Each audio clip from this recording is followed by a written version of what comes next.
What's up, guys? Today we are breaking one of the most powerful comics ever in the Absolute universe. One of my favorite characters, Catwoman, of course. We see Catwoman glad in a cutting edge biomechanical silver suit that mirrors the cold environment around her. She leans forward and drops face first into a vertical freefall. The wind screams past her helmet. Uh, Her suit actually is rocking, so let me continue. But her expression is pure adrenaline and absolute focus. As she plumbs toward her target, she fires a high voltage grapple line that snaps, start crackling violently with electric current. I don't want to be zapped with that, so we kick things off under the dark, rain-soaked skyline of London, UK, where our narrator asks if the pure thrill, the stakeout, and the anticipation that drives the thief, as a sleek lighthouse slips through a dark high-rise office on all fours.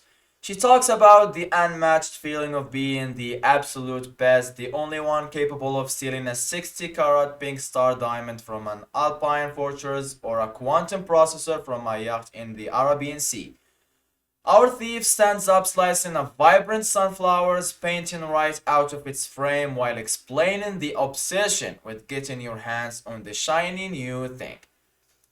But as she bypasses the room's high-tech security, she drops a major twist stating, "But that's not me," before spinning around to face the shadow with a smooth, fearless, "Hey there." Suddenly, gunfire erupts from the shadows with a loud as a guard blindsided her, but our thief is way too fast, whipping her out to claw through the threat as the bright yellow muzzle flash illuminates her slide out. Her inner monologue continues, stating that none of that high-class thief stuff means anything to her.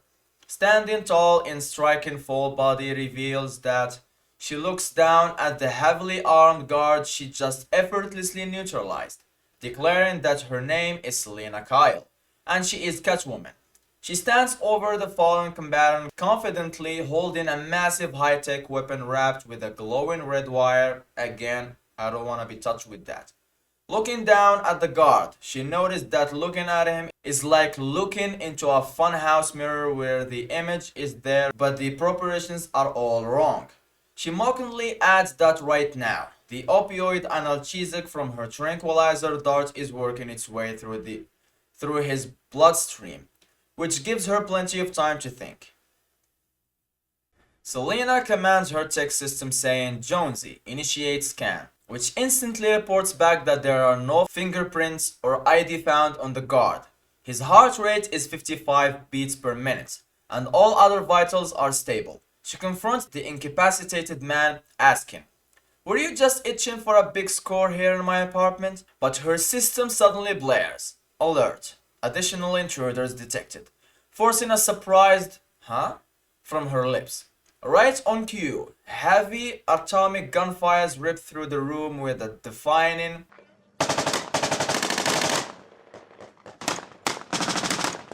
as a new squad of attackers shatters the window, forcing Selina to dive to cover behind her couch while her inner monologue coldly answers her own questions with a simple "no." From the smoke, a hostile voice demands, "Tell us where it is." As Selina looks out from a cover, realizing this isn't a normal heist because it's something much more personal. She counts four more women breaching the room, noting they are dressed exactly like an old memory, looking just like her old crew, the Calicos, realizing they are there to make a point beneath her visor as she decides it's time for her to make her own point, confidently declaring, "Alright, let's do this."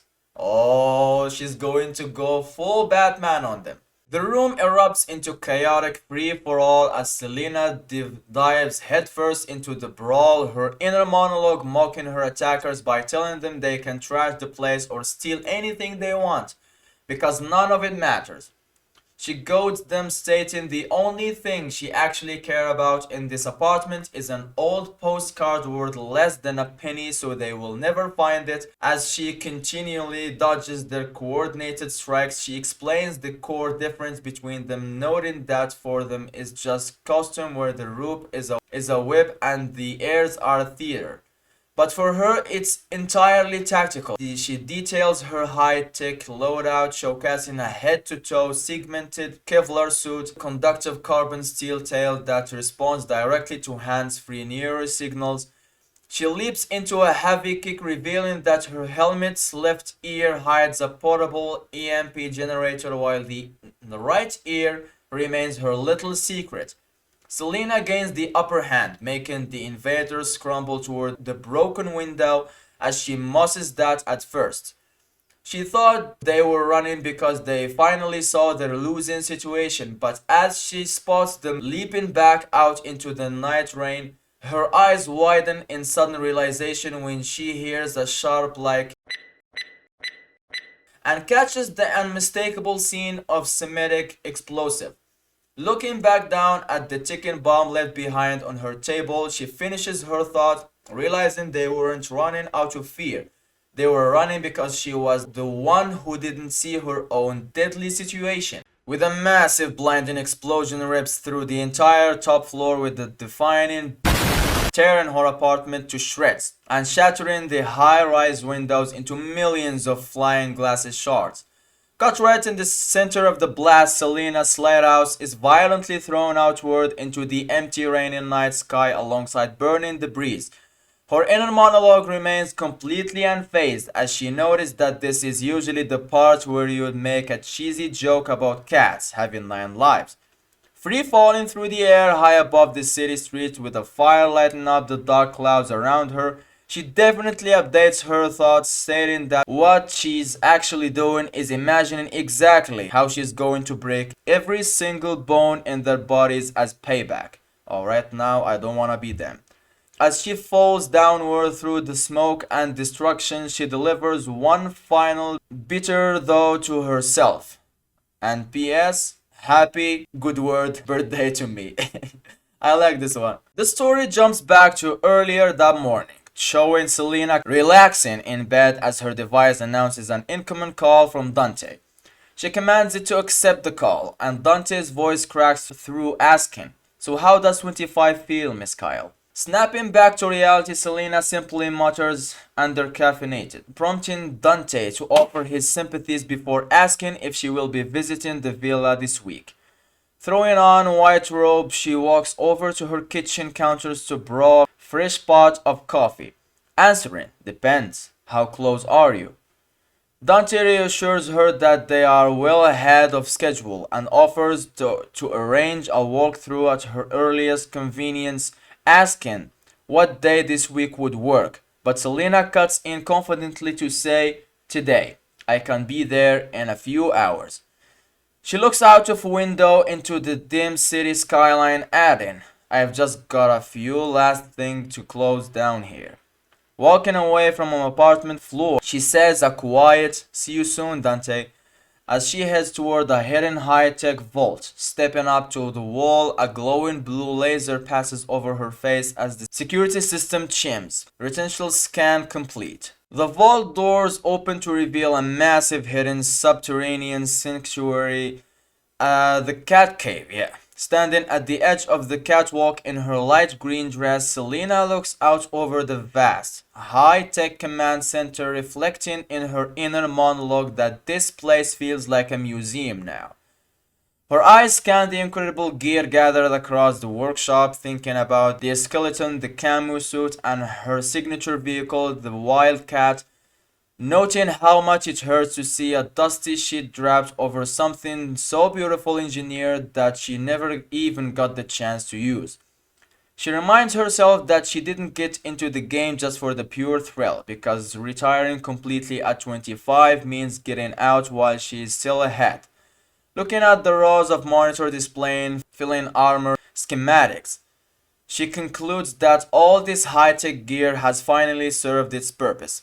A close-up captures her determined expression as she declares that now she is completely done, pressing a bright green wall button to seal the vault forever with a final result thought: no looking back. The story flashes back to Gotham City 12 years ago to the day as young Selina Kyle scrambles through a dilapidated room muttering a panicked crap.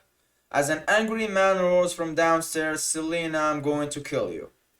She frantically climbs out of the window onto a rusty fire escape just as her furious foster father Joe slams the window open and yells, "You've been skimming off my debit card." Selina quickly moves down the middle stairs, casually laying back. "Not me, sorry, you must have misplaced it. Joe." Joe lunges back forward and grabs her tightly by the wrist, spotting a shiny piece of jewelry in her hand and barking, "What the? That the bracelet I bought for Maureen, you little thief." Defiant even while trapped, Selina smirks and tells him, "Consider it a birthday present for your favorite foster daughter." Joe's face twists with a malice as he shoves her over the fire escape railing, threatening that the state doesn't pay him enough to take care of a trash like her, adding he just let her fall so they can clear her off the sidewalk tomorrow since no one would even notice she's gone. Dangling precariously high above the dark alleyway, Selina glares up at him with a pure hatred, fiercely firing back, "You're right, but I'll bet you'll miss those foster care checks you cash every month." Man, Selina has been fighter since day one. Young Selina furiously shoves Joe back, exposing him by yelling that they both know he used the stolen money to pay off the gambling debt to the Falcons, before demanding, "Now back off." Seizing the moment, she leaps completely off the fire escape, her inner monologue explaining that she didn't even want the bracelet itself. She just took it to flip for cash. She runs across the rooftops, realizing she needs anything, any tiny thing she can put away to help get her up and away from this place. Far too high up for men like Joe to ever put their hands on her again. Her thought drifts back to her origin, remembering how she came to Gotham from Cuba when she was just a baby. Though she doesn't remember much, she will never forget the feeling of being weightless while sailing 93 miles from shore to shore, hearing the steady heartbeat of the person holding her, whose face was bottled out by the sun. She reveals that the cheap postcard she mentioned earlier is the single thing she owns from home, showing a beautiful palisade in the Sierra Maestra mountain range standing 1,000 feet above the ocean. At the cliff's edge on the postcard stands a woman dressed in white surrounded by lush cacao trees with the vast sea below perfectly suspended between the sky and the water. The flashback ends as we see a young hooded Selina running along the city skyline with a stray cat following her, looking out over the building as she begins her journey to become Catwoman. The story cuts to Meduni, Sicily, now as high-tech helicopter sweeps across the sparkling blue coastline, landing at stunning ultra-modern coastal villa nestled beneath an old stone fortress. Stepping off the aircraft, Selina is warmly greeted by Dante, who smiles and says, "Welcome home, Miss Kyle. I trust your trip was comfortable." Looking as sleek in her white dress and dark sunglasses, Selina walked past, replying, "It's good to see you, Dante, but let's skip to the tour." To which he smoothly replies, "Of course." Walking through the luxurious sunlight interior, Dante tries to gently push a boundary, admitting, "Although I must say, I wish you would reconsider our discussion of support staff. A property of this size and complexity has extremely demanding upkeep considerations. Wouldn't you like to?" Before Selina firmly cuts him off, stating, "Thank you, Dante, but no." Dante quickly backs down as they walk up grand staircase for confirming, "And as discussed, once you leave this place," and Selina finishes the thought with a smile, "It's forgotten as agreed." Yes. leading her into a massive room with sweeping glass window overlooking the Mediterranean. Selina admires the breathtaking view, eagerly declaring that now this is what I've been most excited to see. Dante proudly gestures out the magnificent sun-drenched courtyard, marveling, your very own piazza stunning, no? As Selina takes in the towering stone walls and crystal clear pool below, smiling contentedly, she turns to him and praises, you did good, Dante. But he hesitatingly holds up a digital tablet, interrupting with, before I go, there's just one caveat.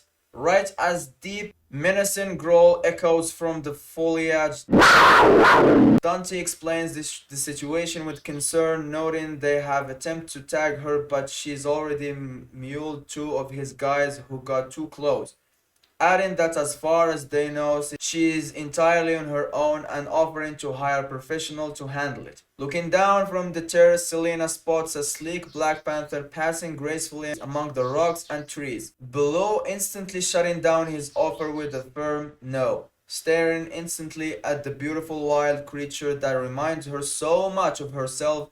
Selina quietly watched her new companion delivering a final understanding thought. She just wants to be left alone. So Selina has her own panther bodyguard now? The timeline moves back to London, finding Selina in a sleek black dress pouring herself a drink in her blue lit apartment, her inner monologue noting that if she were any other 25-year-old, she would put her last night in London to good use. She imagines pouring some Soko for liquid courage, crashing a nearby nightclub, looking eyes with a total stranger on the dance floor, and just seeing where the night takes her.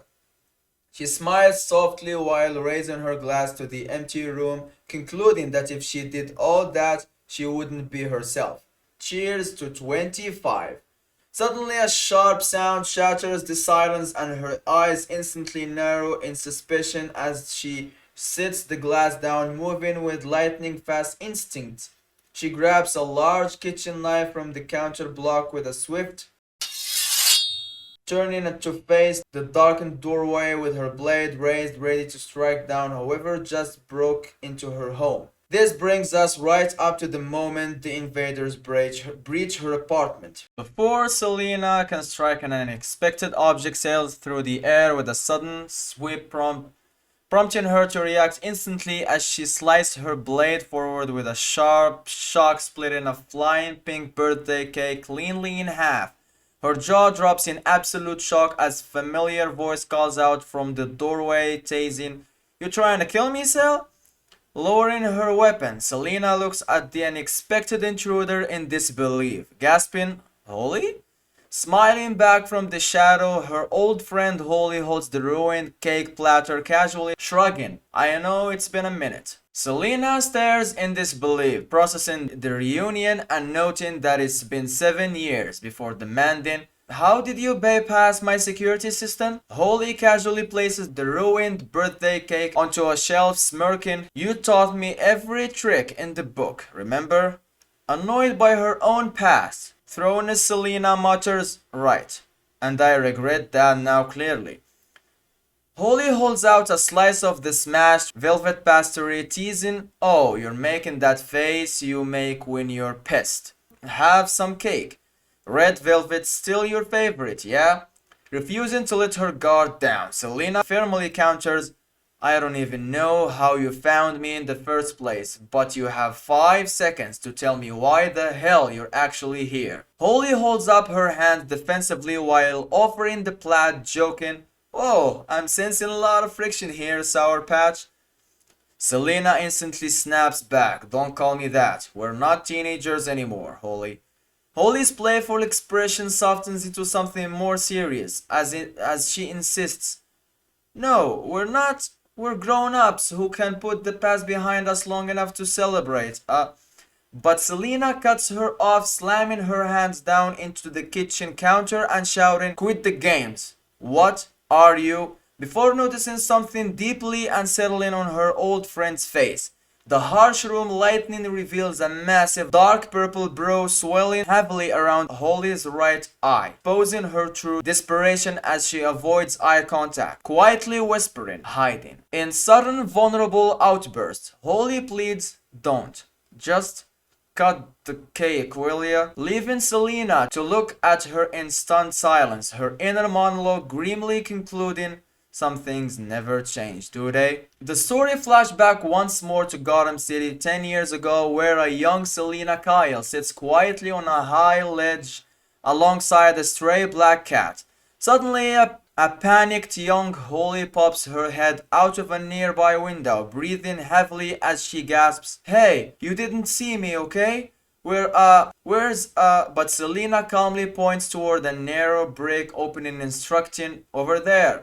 Holly immediately scrambles through the gap, height throwing back to gratefully, I owe you. As handcuffs dangle loosely from her wrists, Selina's inner monologue explains that she found out afterwards the cop had chased Holly all the way from Central Booking for smuggling a 3D printed screwdriver to her mom in lockup. Right on cue, two exhausted Gotham police officers climb up into the roofs with one groaning, she took my freaking cuffs. The other officer turns to Selina and asks, hey kid, you seen a girl come out this way?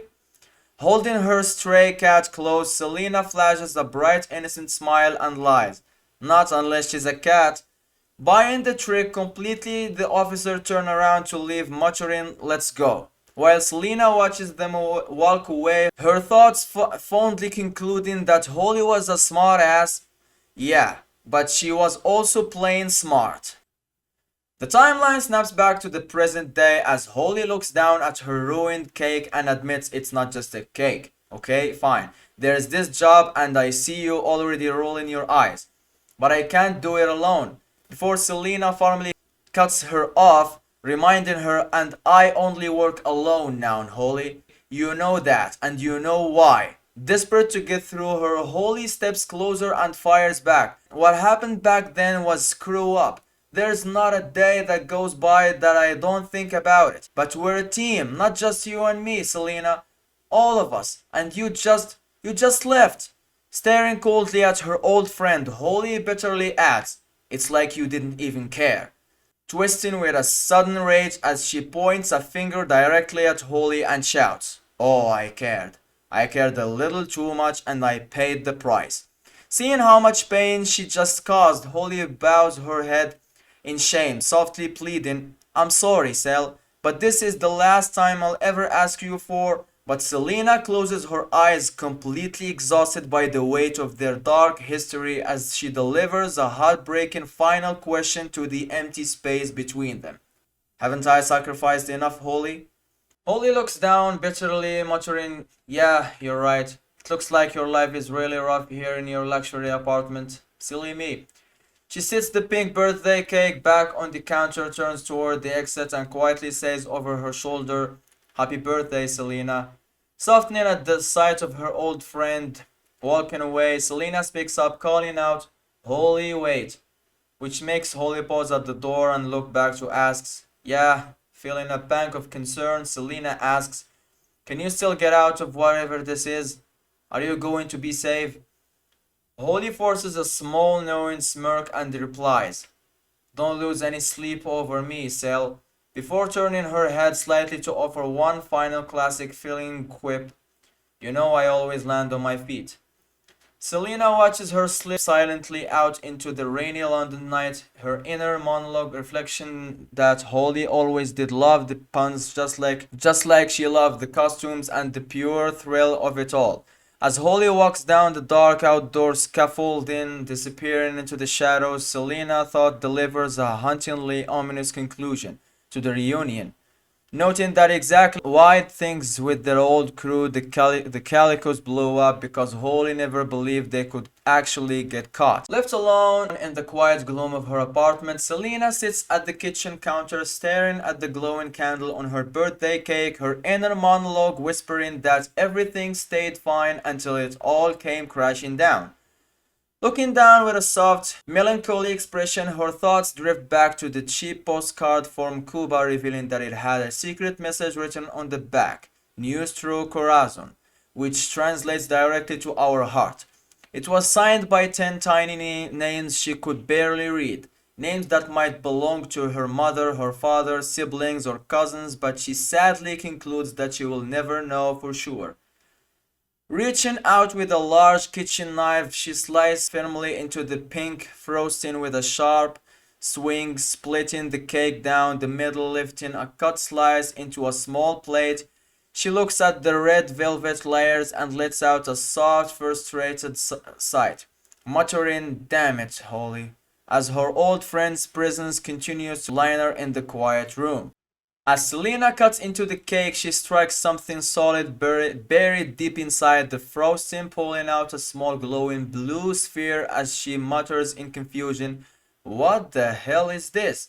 Her inner monologue reflects on her past, noting she waited years to hear from any of her family. A visit, a call, another postcard, anything before she eventually realized they were never coming and she was entirely on her own.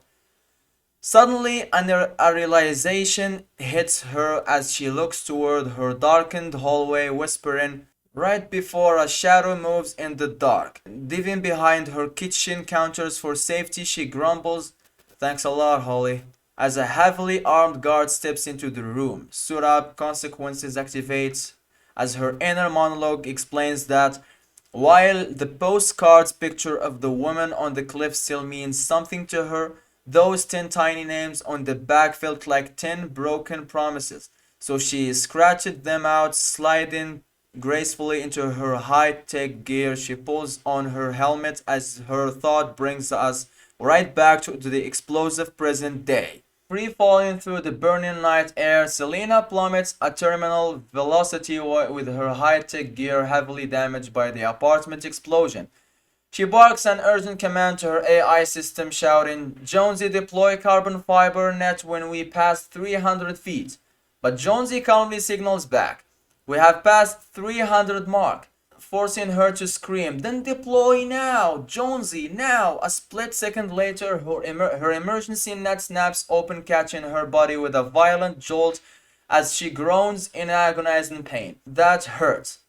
X-ray scans flash across her hood as the system warns, assessing biometrics, injuries, dislocated shoulder, broken ankles, wincing through the intense pain as sweat drips down her face. Selina grits her teeth and mutters a breathless "yeah."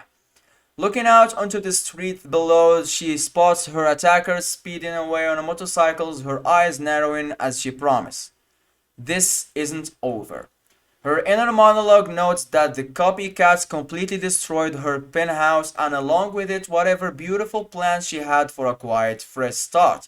But as she drops gracefully down onto a city maintains cover, her thoughts take a fierce, vengeful turn as she concludes that since retirement is cancelled, she guessed she will finally get to use the Wildcat after all. The engine roars to life with a deafening as Selina bursts into the night on the Wildcat, her inner monologue grimly adding that she is going to use it at last one time. Peering through her glowing visor as she guns the throat, she commands her system, "Jonesy, find them."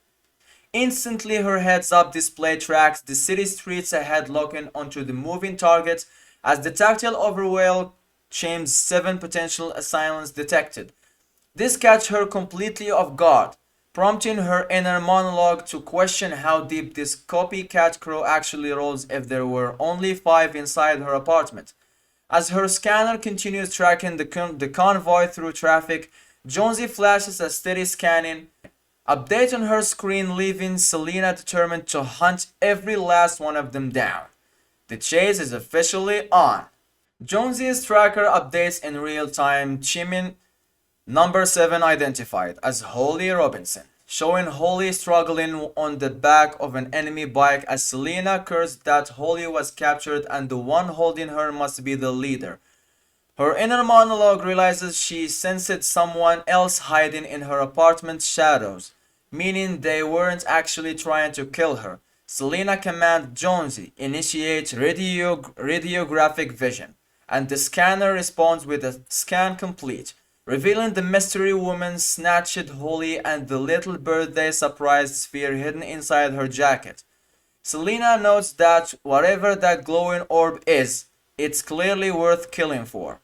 Slamming a button on her bike with a sharp click, her heads-up display flashes, launching Apex mode. As the mystery leader triggers a massive fiery explosions behind her to cause a multi-car pileup and slow her down.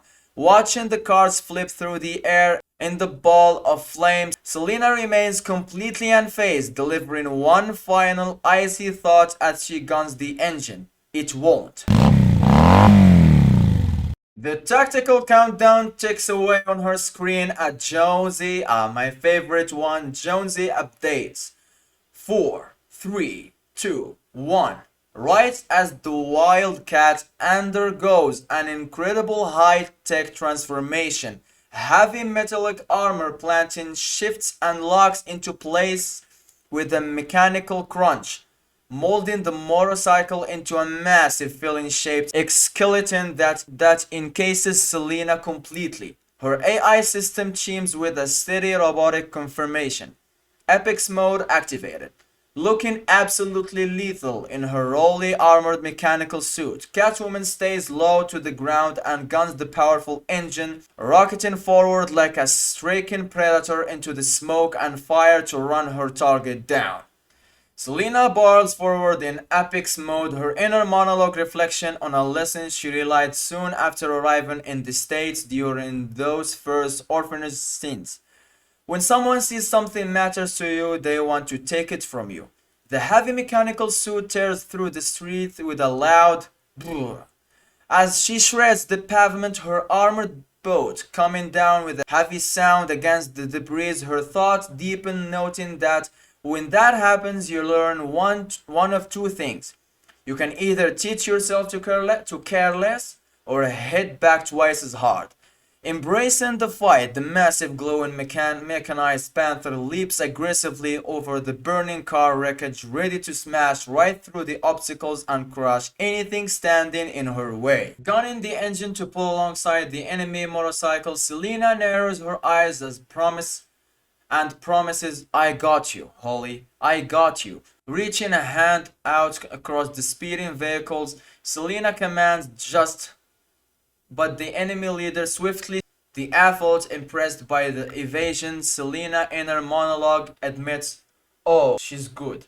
Noting that if this mystery woman wants to fire on beam going 100 miles per hour, she is more than ready. Standing tall on her moving bike, Catwoman extends her razor-sharp claws and demands, give me my friend back. While the helmeted leader unsheaths twin metallic blades, silently triggering Selina's final eager thought, I'm game. Leaping violently through the air with a loud swoosh, Catwoman launches herself off her bike directly at the enemy leader. Sparks flying beneath them as they collide mid-air, their weapons meet with a sharp clink as the leader blocks her slashing claws with twin metallic blades, forcing Selina to pivot mid-air, landing heavy kick against the leader's armored torso. The impact forces an agonized sound from the opponent while they tumble dangerously across the speeding vehicles, knocked onto her back across the chases. Selina's inner monologue admits she is not used to fighting this hard. Her body action from her recent injuries, watching the chaos unfold from the side of the bike. A terrified Holly can only let out another helpless, muffled as the high-stakes duel reaches a boiling point. Selina digs her claws into the vehicle chases and plants her boot firmly to stabilize herself, her inner monologue noting that even when she makes a move too suicidal for her opponent to anticipate, the leader blocks it without making a sound. Diving gracefully back into the fray, Catwoman swings down from the sky with her prehensile carbon steel tail crackling with golden electricity, but the silent assassin raises a blade to parry the strike perfectly, sending sparks flying right above, ducking Holly Leaning forward to trade rapid-fire blows, the two warriors exchange lightning-fast punches and headbutts. Her thoughts completely consumed by one burning question. Who the hell is this lady? Selina unleashes a relentless barrage of martial arts strikes against her opponent, her inner monologue recalling that Waylon taught her street fighting, UFC moves, and boxing. She swings her body into a powerful spin kick, noting that she studies her own too, creating unpredictable grab back of styles that mixes Sambo, Muay Thai, Judo, Capoeira, and Taekwondo. Sparks explode through the air as this weapon clash repeatedly in a blinding blur of combat, but Selina realizes with a growing shock that this mystery woman is keeping pace, blow for blow, matching every advanced discipline she throws out.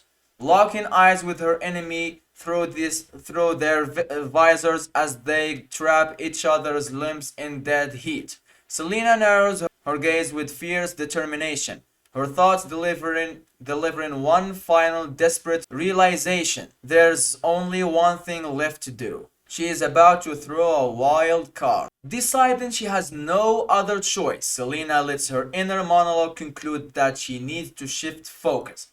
With a sudden lightning fast strike, she whips her Princel carbon steel tail around, delivering a powerful BAM against the enemy leader that completely severs a trap from her suit and sends an object flying into the air.